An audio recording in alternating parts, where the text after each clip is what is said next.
Hello students, so far we have studied about Huygens wave theory. On the basis of Huygens wave theory we did reflection and refraction, and we also proved what are the laws of reflection and what are the laws of refraction. Now we did principle of superposition on the basis of wave theory. Now today we will discuss some another aspect. Huygens gave all the concept in the form of theory. उन्होंने जितना भी concept दिया था वो theoretical था. अभी तक उसका प्रैक्टिकल कोई प्रूव नहीं था. वो प्रूव नहीं कर पाए थे इस चीज़ को कि लाइट एक वेव है. इसका कोई प्रैक्टिकली प्रूव नहीं था. उसका प्रैक्टिकल प्रूव निकाला उनके ही एक स्टूडेंट ने, उनके एक डिसिपल ने. उनका नाम था Thomas Young. His name was Thomas Young. अब थॉमस आप लगा लीजिएगा. थॉमस यंग ने एक एक्सपेरिमेंट किया, double slit experiment. On the basis of Thomas Young's double slit experiment he proved that light is a wave. और लाइट की एक प्रॉपर्टी उन्होंने शो की, that is interference of light. अब बेसिकली इंटरफेरेंस है क्या? तो थॉमस यंग ने ये बताया कि जब दो कोहेरेंट सोर्सेज, क्या कोहेरेंट सोर्सेज जब वेव्स एमिट करते हैं तो वो वेव्स कोहेरेंट वेव्स होती हैं. और जब ऐसी कोहेरेंट वेव्स एमिट की जाती हैं तो उनकी वजह से, उन कोहेरेंट वेव्स की वजह से जो लाइट्स जब मिलती हैं, लाइट्स जब सुपर इम्पोज होती हैं, जो दो वेव्स जब सुपर इम्पोज होती हैं तो वहाँ पे एक पैटर्न बनता है जहाँ पे कुछ पॉइंट पे ब्राइटनेस होती है और कुछ पॉइंट पे कंप्लीटली डार्कनेस होती है. मतलब लाइट है वहाँ पे, लेकिन दो ऐसे सोर्सेज हैं जो कोहेरेंट हैं. जब वो दो कोहेरेंट सोर्सेज सुपर इम्पोज होते हैं तो वहाँ पे कुछ पॉइंट्स पे ब्राइटनेस और कुछ पॉइंट्स पे डार्कनेस प्रोड्यूस होती है. इस तरह के फिनोमेना सिर्फ वेव से एक्सप्लेन किए जा सकते हैं. और ये जो एक्सपेरिमेंट था वो Thomas Young's double slit experiment था. बोर्ड में कई बार पूछा जाता है. लेकिन उससे पहले एक जो जानकारी वाली बात है कि कोहेरेंट सोर्सेज क्या होते हैं, ये तो पता होना चाहिए हमें, that what are the coherent sources and what are the incoherent sources. तो पहले हम वो पढ़ेंगे कि कोहेरेंट सोर्सेज और इनकोहेरेंट सोर्सेज क्या होते हैं. After that we will start Thomas Young's double slit experiment, that is interference of light. तो देखिए, सबसे पहले कोहेरेंट सोर्सेज. देखिए, कोई भी सोर्स है, उस सोर्स ने जो लाइट वेव्स एमिट की, लाइट वेव एमिट की, तो उसने जो लाइट वेव एमिट की वो लाइट वेव एक कुछ ऐसी थी. ठीक है, एक लाइट वेव कुछ ऐसी थी. चलिए, और इसी सोर्स ने जब लाइट वेव दूसरी एमिट की तो, या जो अलग अलग सोर्सेस अलग अलग थे, कोहेरेंट सोर्सेस थे, अलग अलग थे, लेकिन दोनों ने अलग अलग वेव प्रोड्यूस की. लेकिन उन वेव्स की स्पेशलिटी क्या थी कि दोनों ही वेव्स की जो वेवलेंथ थी वो सेम थी, दोनों ही वेव्स की फ्रीक्वेंसी थी वो सेम थी. जब इस तरह की, ये कौन सा है, ये सोर्स 1 है और ये सोर्स 2 है. जब ऐसे सोर्स स्क्रीन पे, जब ऐसी वेव्स जाके सुपर इम्पोज होती हैं और स्क्रीन पे जब ये पड़ती हैं तो वहां पे हमें ब्राइटनेस मिलती है कितनी, 4 टाइम्स. ब्राइटनेस 4 टाइम्स, 4 गुना ब्राइटनेस मिलती है. ठीक है. सो कोहेरेंट सोर्सेज वो सोर्सेज होते हैं जिनसे प्रोड्यूस करने की गई वेव्स की फ्रीक्वेंसी और वेवलेंथ और फेज डिफरेंसेस सेम होते हैं. Frequency, wavelength and phase differences क्या होते हैं, सेम होते हैं. और ये क्या प्रोवाइड करते हैं, ब्राइटनेस प्रोवाइड करते हैं. चलिए, ये एक तो आपके दिमाग में कोहेरेंट सोर्सेज की डेफिनेशन क्या होनी चाहिए, these are those sources which produces wave which are having same wavelength, same frequency and same phase difference. चलिए अब आगे बढ़ते हैं. नेक्स्ट एक और एग्जाम्पल, ये तो एग्जाम्पल नंबर 1 था. अब एग्जाम्पल नंबर 2 देखते हैं कि एग्जाम्पल नंबर 2 क्या कहता है कि सोर्स 1 ने लाइट वेव जो प्रोड्यूस की वो ये थी. ठीक है, ये 1 था, ये सोर्स 2. सोर्स 2 ने जो लाइट वेव प्रोड्यूस की वो ये थी। चलिए, जब ऐसी लाइट वेव्स मिलेंगी जाके स्क्रीन पे, तो देखिए इसके क्वेस्ट के साथ इसका ट्रफ आ रहा है, उस कंडीशन में ये एम्पलीट्यूड प्लस ए हो गया, ये एम्पलीट्यूड माइनस ए हो गया। तो अगर नेट एम्पलीट्यूड निकालेंगे तो A net will be equal to A plus minus A plus minus A, तो क्या हो जाएगा 0। अगर एम्पलीट्यूड 0 तो इंटेंसिटी भी क्या 0, क्योंकि इंटेंसिटी डायरेक्टली प्रोपोर्शनल होती है ए स्क्वायर के। तो उस कंडीशन में यहां जो आपको मिलेगा वो क्या मिलेगी, डार्कनेस मिलेगी। तो सवाल ये है कि जिन सोर्सेज ने डार्कनेस पैदा की, ये सोर्सेज कोहेरेंट हैं या इनकोहेरेंट है? जरा सोचिए, ये सोर्सेज इनकोहेरेंट है या कोहेरेंट है? तो आपका जवाब शायद ये होगा कि ये सोर्सेज इनकोहेरेंट हैं। अगर आपका जवाब ये है कि ये सोर्सेज इनकोहेरेंट हैं, तो जरा देखिए कि ये जो दोनों सोर्सेज हैं, क्या उनकी वेवलेंथ अलग अलग है? क्या उन सोर्सेज की फ्रीक्वेंसी अलग अलग है? मुझे तो नहीं लगता। ना तो इनकी वेवलेंथ अलग अलग है, ना इनकी फ्रीक्वेंसी अलग अलग है। इनका फेज डिफरेंस भी एक जैसा है। तो चाहे कोई भी सोर्सेज जो लाइट वेव्स जो ब्राइटनेस पैदा करती हैं या डार्कनेस पैदा करती हैं, इस बात से कोई फर्क नहीं पड़ता। लेकिन फर्क इस बात से पड़ता है कि उनकी फ्रीक्वेंसी और वेवलेंथ सेम होनी चाहिए। तो कोहेरेंट सोर्सेज वो सोर्सेज होते हैं जिनकी फ्रीक्वेंसी, वेवलेंथ और फेज डिफरेंस सेम होते हैं। ये कंप्लीट ब्राइटनेस भी फॉर्म कर सकते हैं और कंप्लीट डार्कनेस भी फॉर्म कर सकते हैं। क्या बात समझ में आ गई? बात सिर्फ कोहेरेंट सोर्सेज में ही ये एबिलिटी होती है कि वो कंप्लीट ब्राइटनेस और कंप्लीट डार्कनेस प्रोड्यूस कर सकते हैं। अब आगे बढ़ते हैं कि अगर कोहेरेंट सोर्सेज ये हैं तो इनकोहेरेंट सोर्सेज क्या हैं। तो देखिए, सबसे पहले हम डेफिनेशन लिख लेते हैं कोहेरेंट सोर्सेज की, वो ज्यादा सही रहेगा। तो मैं डेफिनेशन कहाँ लिख दूं? डेफिनेशन डेफिनेशन डेफिनेशन डेफिनेशन मैं यहां लिख देता हूं। These sources produces waves, coherent waves which when superimposed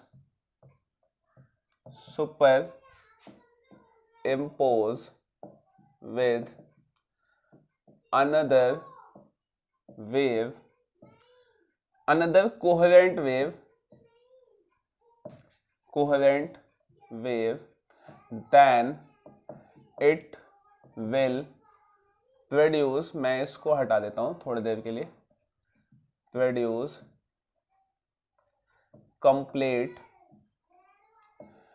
brightness और डार्कनेस।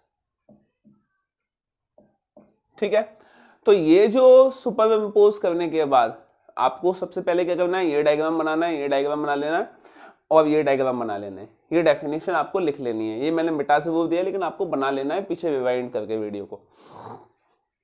चलिए, तो मतलब मुद्दे की बात क्या है कि चाहे कोहेरेंट सोर्सेज ब्राइटनेस प्रोड्यूस करें, चाहे कोहेरेंट सोर्सेज डार्कनेस प्रोड्यूस करें, लेकिन होने क्या वाला है कि ये ब्राइटनेस और डार्कनेस कंसिस्टेंट होगी। अगर डार्कनेस है तो डार्कनेस ही रहेगी, अगर ब्राइटनेस है तो ब्राइटनेस ही रहेगी। ऐसा नहीं है कि कभी डार्कनेस होगी कभी ब्राइटनेस होगी। तो ये सुपर इम्पोज के बाद कैसी वेव बनाते हैं? That wave will be consistent, they will produce consistent wave होगी। चलिए, सो कोहेरेंट सोर्सेज हो गया। अब इनकोहेरेंट सोर्सेज देखते हैं।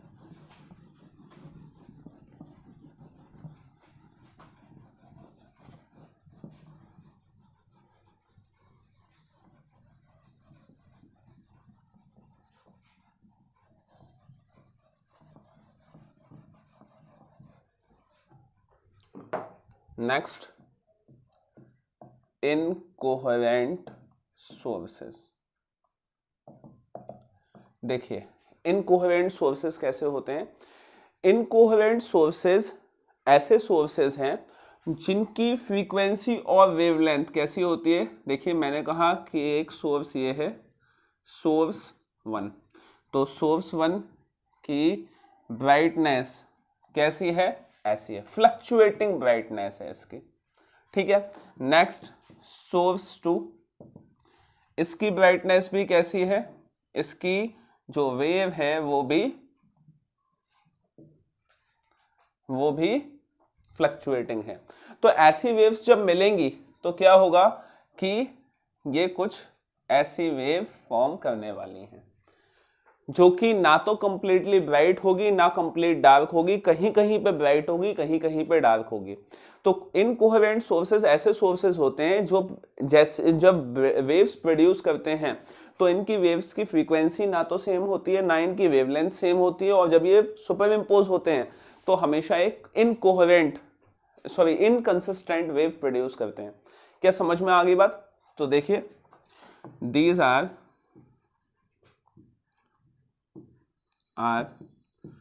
those sources which produces waves of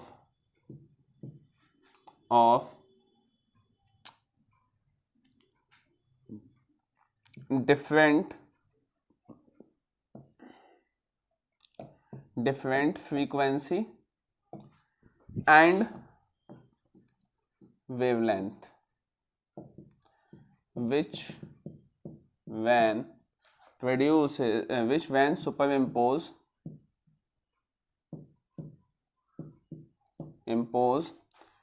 produces inconsistent wave। ठीक है,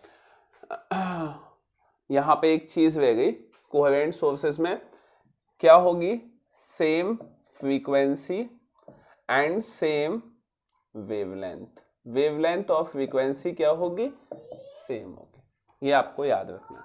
तो मेरे ख्याल से कोहेरेंट और इनकोहेरेंट वेव्स का फंडा क्लियर हो गया होगा। अब हम आगे बढ़ेंगे next, Young's double slit experiment.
So according to interference of light, अभी हमने कोहेरेंट एंड इनकोहेरेंट सोर्सेज देख लिए, अब देखेंगे हम interference of light. So according to interference of light, when two coherent waves superimpose, coherent waves कौन produce करेगा, coherent sources produce करेंगे, superimposes, then at some points they produces darkness and then at some points they will produce brightness. चलिए, it is known as interference of light. मतलब कि सारी की सारी जो स्टोरी है वो किसकी है, वो कोहेरेंट सोर्सेस की है। जब भी कोहेरेंट वेव्स मिलेंगी तो वो कुछ पॉइंट्स पे ब्राइटनेस और कुछ पॉइंट्स पे डार्कनेस प्रोड्यूस करेंगी। लेकिन एक बड़ी मुश्किल इसके साथ ये है कि इस दुनिया में कोहेरेंट सोर्सेज मिलना बहुत मुश्किल है। कि कोहेरेंट सोर्सेज मुश्किल क्यों है, ये जानने के लिए वो डेफिनेशन समझिएगी, कोहेरेंट सोर्सेज की डेफिनेशन क्या थी। एक ऐसे कुछ ऐसे सोर्सेज जो वेव्स प्रोड्यूस करते हैं सेम वेवलेंथ और सेम फ्रीक्वेंसी की। अब देखिए, ऐसी वेव्स जो जिनकी फ्रीक्वेंसी सेम हो, जिनकी वेवलेंथ सेम हो, ऐसी वेव्स मिलना बहुत मुश्किल है। ऐसी वेव्स बहुत मुश्किल से मिलती हैं। अगर मैं साउंड वेव का एग्जांपल लूं और एक हॉल में अगर 100 लोग बैठे हुए हैं और 100 लोगों की आवाज की फ्रीक्वेंसी, वो भी तो वेव ही है, साउंड वेव, आवाज की फ्रीक्वेंसी आप देखें तो 100 के 100 लोगों की आवाज की फ्रीक्वेंसी अलग अलग होगी, उनकी वेवलेंथ अलग अलग होगी। उस हॉल में बैठे 100 लोगों की बात छोड़ दीजिए, इस दुनिया में किन्हीं 2 लोगों की आवाज की फ्रीक्वेंसी नहीं मिलती कभी भी। ऐसा लगता है कि मिल रही है, जब हम ऐसे ही सुनते हैं तो हमें ऐसा लगता है कि मिल रही है, लेकिन अगर हम डीपली सुने तो हम समझ जाएंगे कि आवाज की फ्रीक्वेंसी नहीं मिल रही। जब 2 लोगों को हम एकदम से अचानक सुनते हैं तो हमें लगता है कि आवाज मिल रही है, लेकिन उन लोगों को अगर हम कुछ दिन लगातार सुनते रहे, कुछ महीने लगातार सुनते रहे, तो उनकी आवाज में भी फर्क करना हम सीख जाएंगे, क्योंकि उनकी फ्रीक्वेंसी डेफिनेटली अलग अलग है। तो इस दुनिया में ऐसे कोई सोर्सेज नहीं है, चाहे वो लाइट की बात करूं, चाहे मैंने एग्जांपल तो साउंड का दिया है, लेकिन अगर मैं लाइट की भी बात करूं तो ऐसे कोई सोर्सेज नहीं है इस दुनिया में जो सेम वेवलेंथ और सेम फ्रीक्वेंसी की वेव्स को प्रोड्यूस कर सकें। ठीक है, तो अगर ऐसे सोर्सेज ही नहीं है जो कोहेरेंट हो, तो कोहेरेंट वेव कैसे प्रोड्यूस होगी, और कोहेरेंट वेव प्रोड्यूस नहीं होगी तो इंटरफेरेंस ऑफ लाइट कैसे बनेगा। तो देखिए, उसके लिए थॉमस यंग जो कि स्टूडेंट थे किसके, हाइगन के, तो उन्होंने एक बड़ा ही कमाल का एक तरकीब अपनाई, और वो तरकीब क्या थी वो देखेंगे अभी। देखिए, उन्होंने क्या किया, एक बोर्ड ले लिया, वो बोर्ड किसी का भी हो सकता है, ऑब्स्टेकल था, एक प्लेन शीट उसको मान लीजिए। ठीक है, एक प्लेन शीट ले ली कुछ इस तरह की, दिस इज प्लेन शीट। ठीक है, ये एक प्लेन शीट ले ली, और इस प्लेन शीट में उन्होंने क्या किए, 2 होल कर दिए बहुत छोटे से डिस्टेंस पे। इस डिस्टेंस को उन्होंने बोला क्या, डी, स्मॉल डी, और स्मॉल डी की जो डिस्टेंस है that is approximately of 1 mm। चलिए, और यहां से कैपिटल डी डिस्टेंस पे, कैपिटल डी का मतलब हो गया लगभग 1 मीटर दूर पे एक स्क्रीन रख दी। ये क्या है, स्क्रीन है, ये क्या है, ऑब्स्टेकल है, और ऑब्स्टेकल में 2 होल्स कर दिए गए हैं। चलिए, बहुत बढ़िया, ऑब्स्टेकल में 2 होल कर दिए गए, कहा, डी डिस्टेंस के अपार्ट। अब क्या किया, चालाक तो थे थॉमस यंग्स, उन्होंने क्या कर दिया, यहां पे एक बल्ब जला दिया। ठीक है, एक बल्ब जब जला दिया, यहां पे बल्ब जलाने की बात आई तो लाइट चली गई।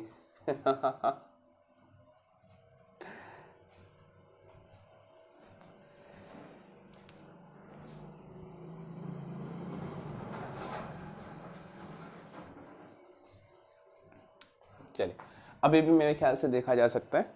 चलिए, तो क्या हुआ, अब यहां से एक बल्ब जब जलाया तो यहां से उस बल्ब ने लाइट्स प्रोड्यूस करना शुरू किया। ये क्या है, ये वेव्स हैं, लाइट को वेव्स की फॉर्म में प्रोड्यूस करना शुरू किया।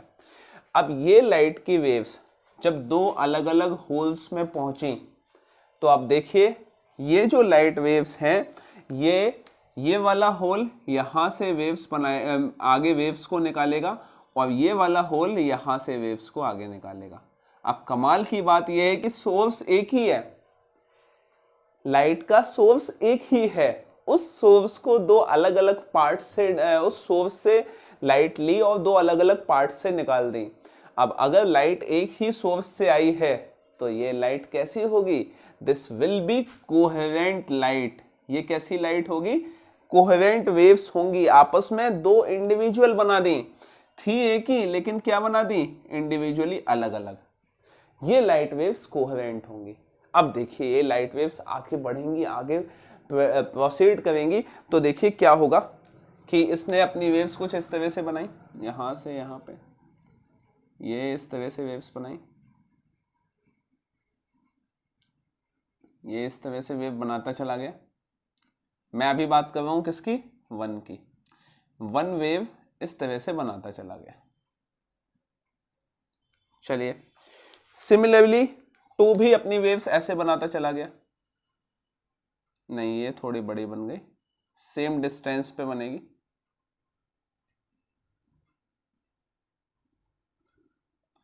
ये इस तरह से। जहां जहां मैं लाइंस बना रहा हूं ये लाइंस हैं क्या, जो उसके क्रस्ट को शो कर रही हैं, और जहां जहां बीच में गैप हैं वो उसके ट्रफ को शो कर रही है। ये जो बीच में गैप्स हैं ये ट्रफ को शो कर रहे हैं और लाइंस बीच में क्रस्ट को शो कर रही हैं। तो कुछ ऐसा पैटर्न फॉर्म हो जाएगा। और ये जो रेड कलर के, आप ध्यान से देखिए इस पैटर्न को, ये जो रेड कलर के वेवफ्रंट्स बनाए हैं ये वेवफ्रंट्स बनाए हैं इस होल 1 ने, और ये जो ब्लू कलर के वेवफ्रंट्स बनाए हैं ये वेवफ्रंट्स ये होल 2 ने बनाए हैं। ठीक है, ये ब्लू कलर के वेवफ्रंट्स बनाए हैं और ये रेड कलर के वेवफ्रंट्स बनाए हैं। और मैं जो बोल चुका हूं कि ये जो लाइंस हैं, कोई भी वेव होती है तो उसमें ट्रफ एंड क्रस्ट बनते हैं, तो हमने लाइंस को जो है वो ट्रफ से शो कर दिया है, और उनके बीच का जो ब्लैंक स्पेस है वो क्या है, ट्रफ है। वो सॉरी, लाइन को हमने क्रस्ट की फॉर्म में शो किया है, और ये जो ब्लैंक स्पेस है वो क्रस्ट है, दोनों का ही, चाहे वो ब्लू वेवफ्रंट हो चाहे वो रेड वेवफ्रंट हो, दोनों के ही लाइंस जो शो कर रही हैं वो उनका क्रस्ट है, और ब्लैंक स्पेस जो है वो ट्रफ है। अब देखिए, अब हमें ये देखना है कि ये वेवफ्रंट्स कहाँ कहाँ मिल रहे हैं, कहाँ क्रस्ट के साथ क्रस्ट मिल रहा है और कहाँ ट्रफ के साथ ट्रफ मिल रहा है। जब आपको सुपरपोजिशन एंड वो डिस्ट्रक्टिव एंड कंस्ट्रक्टिव सुपरपोजिशन पढ़ाया था तो आपको बताया था कि दो कोहेरेंट सोर्सेस के जब क्रस्ट के साथ क्रस्ट मिलते हैं, कौन से सोर्सेस जिनकी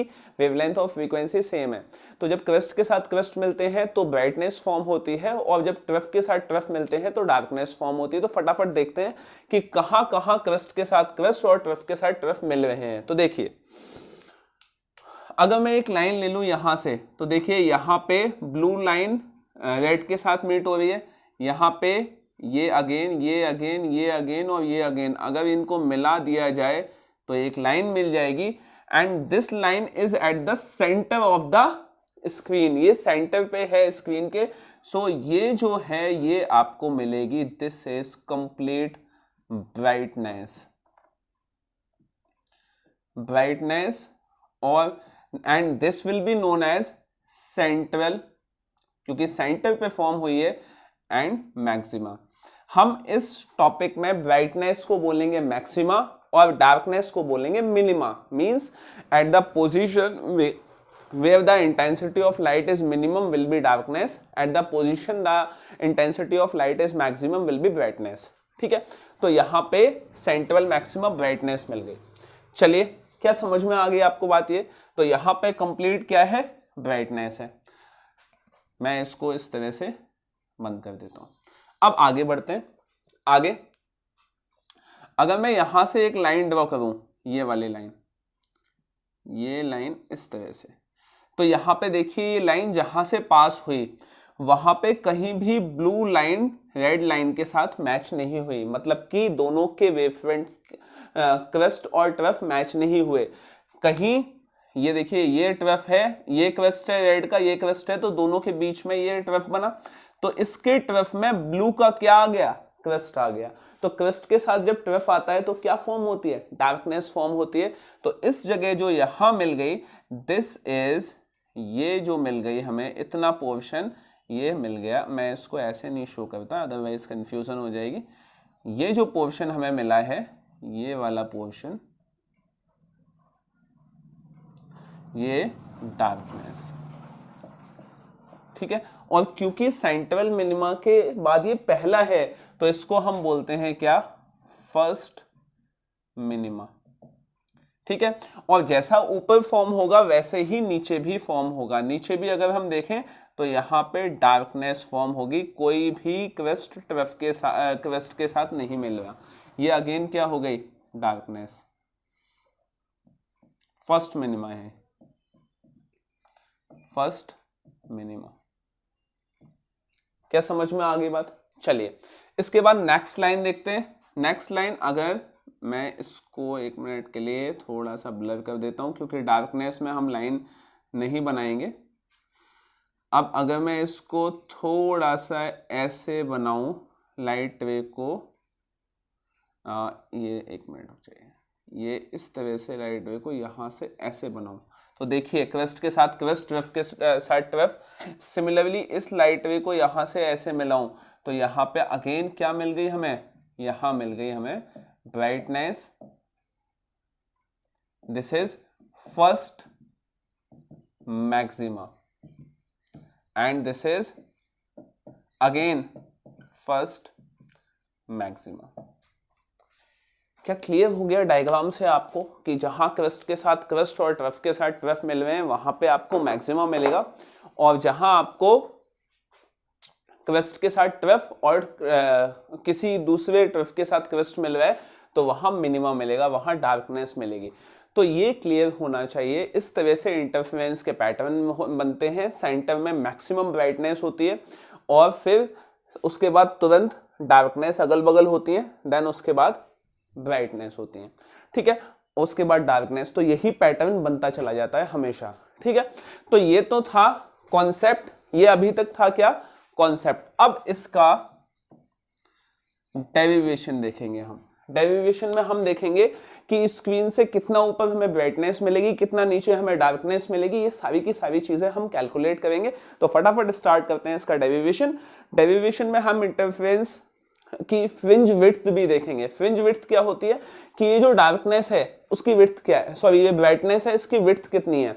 इन ब्राइटनेस और डार्कनेसेस को हम फ्रिंजेस बोलते हैं, इनकी विड्थ क्या है तो वो भी हम कैलकुलेट करेंगे। तो फटाफट डेरिवेशन स्टार्ट करते हैं। तो मैं इसको वेब कर देता हूं, आप स्क्रीनशॉट ले लीजिए डायग्राम का और ये डेफिनेशन का। चलिए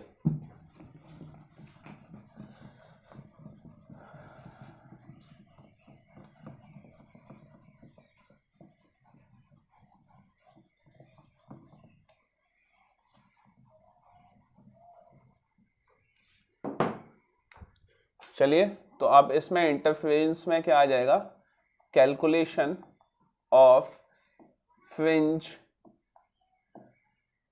लोकेशन एंड फ्रिंज विड्थ, ठीक है। तो देखिए अब इसका डायग्राम बनाएंगे हम। ये हमने ले लिए एक ऑब्स्टेकल, उसमें दो हमने सोर्सेस बना दिए, दो होल्स लगा दिए। ये हो गया S1 और ये S2, ठीक है। क्योंकि ये नए सोर्सेस की तरह बिहेव करते हैं इसलिए S1 और S2 और इनके बीच का जो डिस्टेंस हो गया वो capital D, sorry small D. यहां से मैंने स्क्रीन का डिस्टेंस ले लिया क्या, कैपिटल डी। ये हो गया स्क्रीन का डिस्टेंस। चलिए यहां से यहां तक का डिस्टेंस। उसके बाद अभी और चीजें हम लेंगे, तो ये डिस्टेंस चाहे यहां शो कर दूं चाहे यहां शो कर दूं, कोई बात नहीं है उसमें। अब आगे बढ़ते हैं। अब हमने क्या कहा कि इस स्क्रीन पे हमें किसी इस वाले पॉइंट पे निकालना है जिसकी जो हाइट है वो सेंटर से कितनी है, y। हमें इस वाली पोजीशन पे निकालना है कि जो हमारी जो फ्रिंज बनी है वो ब्राइट है या डार्क है, वो हमें कैलकुलेट करना है। तो देखिए वेव के थ्रू एक लाइट रे यहां से यहां गई, सोर्स से यहां पहुंची, और दूसरी लाइट रे यहां से यहां पहुंची, ठीक है। अब ये लाइट वेज जो पहुंची है यहां से यहां, दोनों अलग अलग तरह के वेव थे। तो दो लाइट वेज जो यहां पहुंची हैं ये यहां पर डार्कनेस प्रोवाइड करेंगी या ब्राइटनेस प्रोवाइड करेंगी, ये इस बात पर निर्भर करेगा कि उनके बीच में फेज डिफरेंस कितना है। डार्कनेस या ब्राइटनेस प्रोवाइड करने के लिए फ्रीक्वेंसी सेम होनी चाहिए, लेकिन डार्कनेस के लिए कौन सा सुपरपोजिशन होता है, डिस्ट्रक्टिव, एंड ब्राइटनेस के लिए कंस्ट्रक्टिव। तो अगर कंस्ट्रक्टिव सुपरपोजिशन है या मैं कहूं कंस्ट्रक्टिव इंटरफेरेंस यहां पे है, तो इसका मतलब है इनके बीच का जो कंस्ट्रक्टिव के लिए हमने फेज डिफरेंस लिया था, आपको याद होगा पाथ डिफरेंस एन लैम्डा, याद है एन लैम्डा हमने पाथ डिफरेंस लिया था। और डिस्ट्रक्टिव के लिए हमने जो पार्ट डिफरेंस लिए थे वो दो लिए थे, 2n-1 लैम्डा और 2n+1 लैम्डा, ये दोनों हमने लिए थे, ठीक है, 2n-1 लैम्डा बाई 2। तो ये पाथ डिफरेंस हमने लिए थे। तो हम ये देखेंगे कि इन दोनों, ये जो दो लाइट रेज हैं इनके बीच में पार्ट डिफरेंस कितना है। इनके बीच में पार्ट डिफरेंस क्या n लैम्डा है या 2n-1 लैम्डा बाई 2 है। तो देखते हैं हम कि पार्ट डिफरेंस कितना आएगा। तो देखिए ये लाइट रे छोटी है, ये बड़ी है, इन दोनों के बीच में पार्ट डिफरेंस निकालने के लिए क्या करेंगे हम, बड़ा सिंपल सा रास्ता होता है। जब भी आपके पास कोई बड़ी लाइट वे होती है और छोटी लाइट वे होती है, दोनों के बीच में अगर आपको डिफरेंस निकालना हो तो बड़ी में से छोटी के लिए आप परपेंडिकुलर ड्रॉ कर दीजिए। तो बड़ी ये है, छोटी ये है, हमने एक परपेंडिकुलर ड्रॉ कर दिया यहाँ पे, इसको मैंने नाम दे दिया n। तो ये जो है, ये जो मिल जाता है, ये क्या होता है, ये डिफरेंस होता है। और पार्ट डिफरेंस को हम किससे डिनोट करते हैं, डेल्टा एक्स से। क्या बात समझ में आ गई? तो मुझे इस पाथ डिफरेंस की वैल्यू निकालनी है सिर्फ और सिर्फ। तो देखिए अब एक बड़ी सिंपल सी चीज है कि अगर मैं यहां से एक लाइन ड्रॉ करूं, यहां से, कहां से, सेंटर से, सेंटर से एक लाइन ड्रॉ करूं तो वो एंगल थीटा बनेगा यहां पे। लेकिन एक चीज जो नोट करने वाली है बात, कि सेंटर से जो आपने लाइन ड्रॉ की, ये कुछ इस तरह से और ये ऐसे, ठीक है। दोनों के बीच में डिस्टेंस है 1 mm का, और यहां जो लेंथ है वो क्या है, 1 मीटर की, ठीक है। तो यहां जो एंगल आपने बनाया वो एंगल कितना बना, थीटा। तो अगर डिस्टेंस इतना कम, इतना ज्यादा है, डिस्टेंस इतना ज्यादा है, कौन सा, ऑब्स्टिकल या सोर्सेज और स्क्रीन के बीच में, और ये आपस में डिस्टेंस बहुत ज्यादा कम है, तो उस कंडीशन में अगर ये एंगल थीटा है तो ये एंगल भी क्या होगा, थीटा होगा। क्या समझ में आ गई बात? ये वाला एंगल भी क्या होगा, थीटा होगा। तो ये अगर ये वाला एंगल थीटा है तो ये एंगल भी क्या होगा, थीटा। क्यों होगा? क्योंकि ये जो स्मॉल डी है वो बहुत छोटा है और कैपिटल डी बहुत ज्यादा बड़ा डिस्टेंस है। जब डिस्टेंस बहुत ज्यादा बड़ा होता है तो उस कंडीशन में एंगल बहुत स्मॉल बन जाते हैं। एंगल बहुत स्मॉल बनते हैं तो जो एंगल ये होगा वही एंगल ये होगा, ठीक है। तो चलिए देखिए अब इसमें अपना ज्योमेट्री का थोड़ा सा कमाल देखते हैं, उसके बाद आगे बढ़ेंगे। हमने कुछ ऐसे बना दिया इसको, ठीक है। ये एंगल जो भी लिया, इस एंगल की बात नहीं करेंगे, ये ऐसे, ये लाइट वे ऐसे, ये परपेंडिकुलर ड्रॉ किया आपने, इसको बोल दिया क्या है, ये थीटा, आपने कंसीडर किया है थीटा। चलिए, तो ये एंगल अगर थीटा हो गया तो ये बचा हुआ एंगल कितना हो गया, कंप्लीट है कितना, 90, तो ये बचा एंगल कितना हो गया, 90 माइनस थीटा। अब अगर मैं इस वाले ट्राइंगल की बात करूं, इस वाले ट्राइंगल की मतलब S1 S2 N की, तो उस कंडीशन में ये है 90, ये 90 माइनस थीटा, तो इसकी वैल्यू अगर निकालनी है तो 90 हो गया ये, और ये हो गया 90 माइनस थीटा। तो आपके पास वैल्यू क्या आ जाएगी, 90 माइनस 90 प्लस थीटा, 90 से 90 कैंसिल, तो क्या वैल्यू आ गई, थीटा। तो ये एंगल क्या हो गया, थीटा। क्या समझ में आ गई बात? तो ये एंगल हो गया क्या, थीटा। क्या समझ में आ गई? तो अब हम अपनी यहाँ पे जो अपनी जो डेरिवेशन है वो स्टार्ट करेंगे, लेकिन डेरिवेशन से पहले क्या क्या कर दिया है अगर आपके पल्ले नहीं पड़ा तो समझ लीजिए। काम बस छोटा सा किया है कि ये एंगल अगर थीटा है और ये डिस्टेंस बहुत ज्यादा है और ये डिस्टेंस कम है, तो ये एंगल अगर थीटा तो ये भी थीटा हो गया। ये थीटा हुआ तो ये वाला 90 माइनस थीटा, इसमें से इसको घटाया तो ये ऊपर क्या मिल गया, थीटा। तो अब स्टार्ट करते हैं derivation. Now from triangle S1 S2 N, यहां पे आपने लगा दिया क्या, साइन थीटा, क्योंकि आपको डेल्टा एक्स की वैल्यू चाहिए परपेंडिकुलर की। Sine theta is equal to perpendicular upon hypotenuse, और परपेंडिकुलर की वैल्यू क्या होगी, डेल्टा एक्स, और हाइपोटेन्यूज क्या है, इज डी, ठीक है। तो delta X is equal to D sine theta, ये वैल्यू आ गई। थीटा ये भी है, थीटा ये भी है, ठीक है। अब देखिए अगर एंगल्स बहुत स्मॉल होते हैं, if angles are very small, और एंगल्स तो स्मॉल है ही, very small, then sine theta will be equal to tan theta will be equal to theta, कुछ भी लिख सकते हैं हम उसको अपनी सुविधा अनुसार। तो delta X is equal to क्या आ गया, टेन थीटा। अब टेन थीटा की वैल्यू लिख दीजिए, सॉरी डी टेन थीटा। अब टेन थीटा की वैल्यू अगर हम लिख दें और यहां से हम वैल्यू लें, बेसिकली हम ये चाहते हैं कि हमारे इस पाथ डिफरेंस क्या है, डेल्टा एक्स, वो इस बात पे भी तो डिपेंड करेगा कि स्क्रीन कितनी दूर रखी हुई है, और दूसरी चीज स्क्रीन कितनी दूर रखी है, और दूसरा आपने जो पोजीशन ली है जहां पे कैलकुलेशन करनी है वो कितनी ज्यादा है। तो इन दोनों टर्म्स को भी आपको इन्वॉल्व करना है। मतलब सामने क्या है, परपेंडिकुलर, और ये वाला क्या है, बेस। तो परपेंडिकुलर और बेस को इन्वॉल्व करने के लिए क्या ले लिया, टेन थीटा। टेन थीटा की वैल्यू क्या है, परपेंडिकुलर अपॉन बेस, तो आपने वैल्यू क्या ले ली, y upon capital D. This is the value of delta x, इसको 1 नाम दे दिया।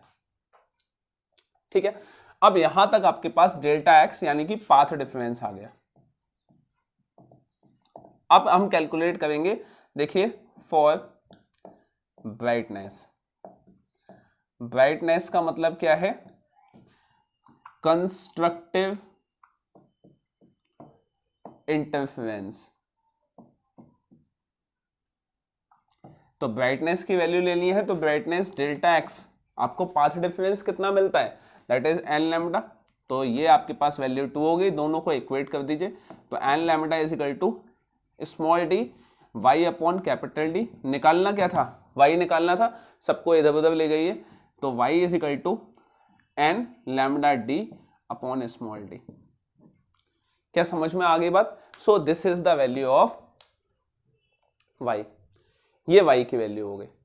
क्या समझ में आ गई? वाई मतलब ये वाली लोकेशन, ये वाली लोकेशन हो गई हमारे पास क्या? ये। चलिए, तो अब अगर हमें वैल्यूज निकालनी है, फर्स्ट मैक्सिमा, सेकंड मैक्सिमा और मिनिमा की वैल्यू, तो अब निकालते हैं। देखिए, for first maxima means first brightness. First brightness हमेशा डार्कनेस के बाद मिलती है।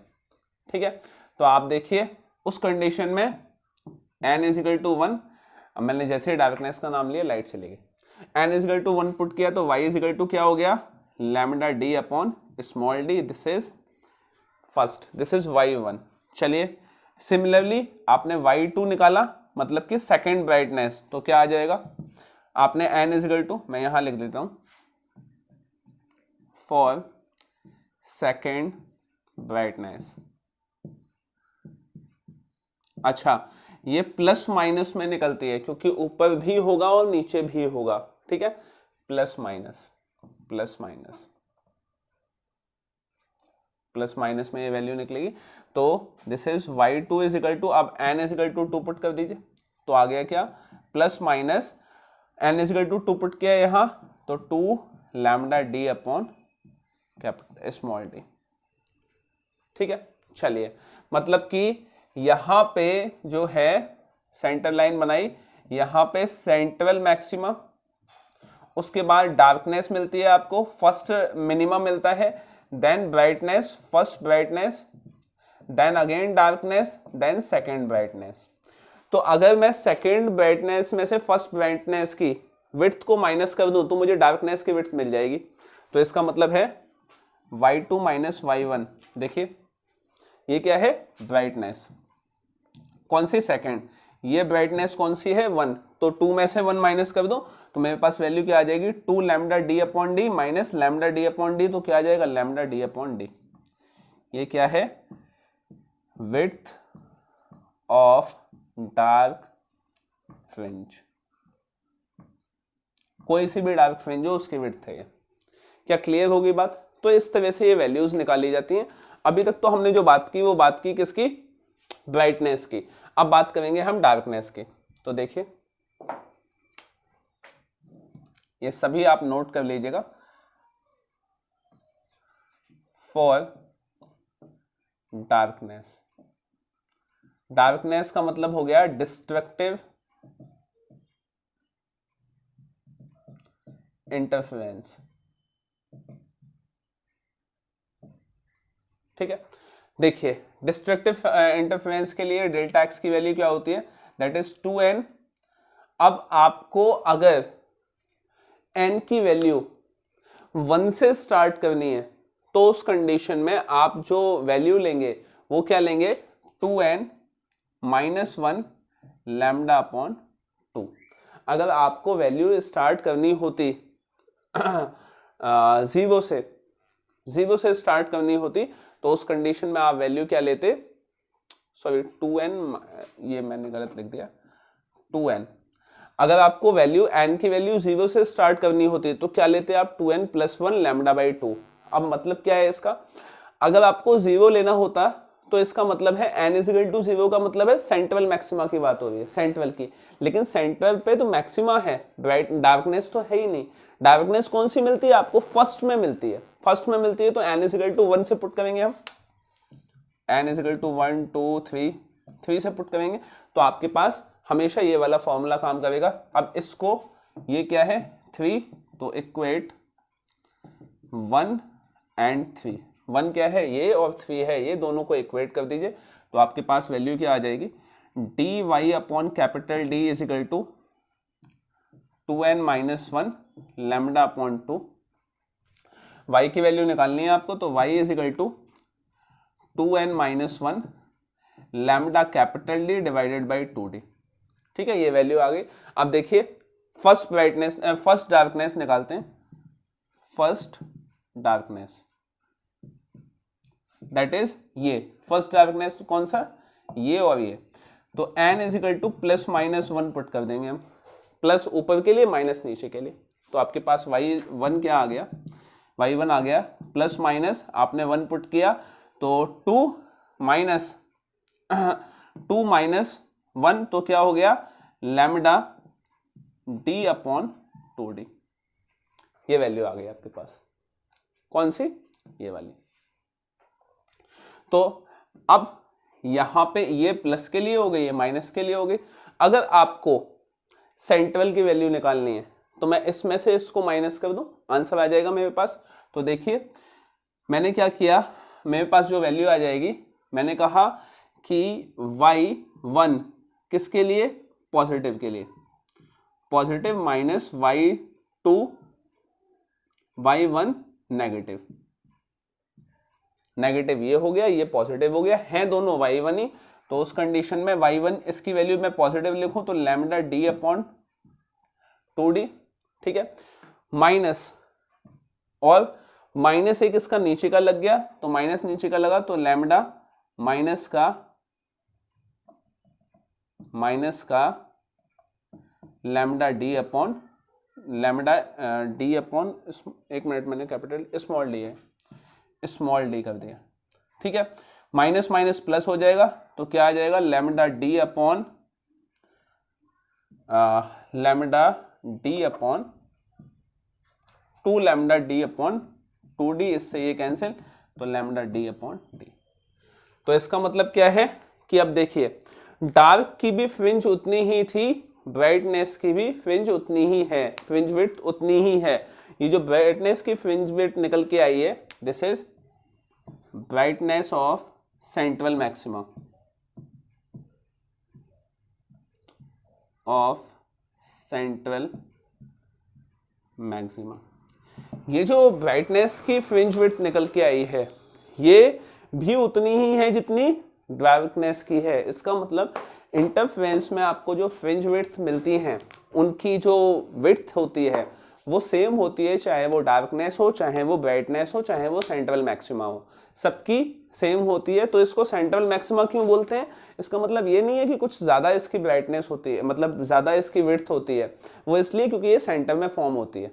क्या समझ में आ गई बात?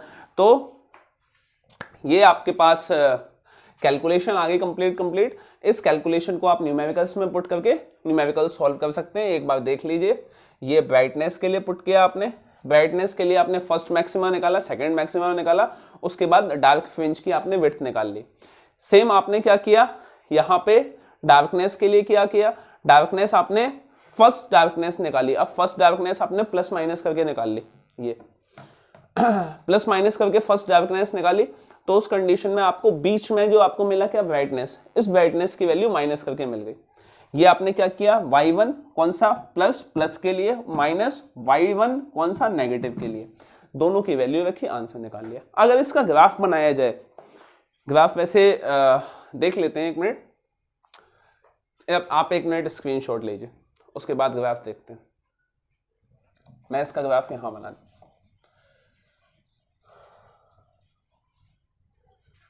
अगर मैं इसका ग्राफ बनाऊं, किसका, ये तो है y, मतलब कि डिस्टेंस है जो फ्रिंज की लोकेशन, और ये है इंटेंसिटी। तो इसका जो ग्राफ बनेगा वो कैसा मिलेगा, इसका ग्राफ आपको कुछ ऐसा मिलेगा। कि सेंट्रल मैक्सिमम पे मैक्सिमम विड्थ, उसके बाद भी विड्थ कैसी है, ये क्या मिल गई आपको, darkness then again brightness then darkness.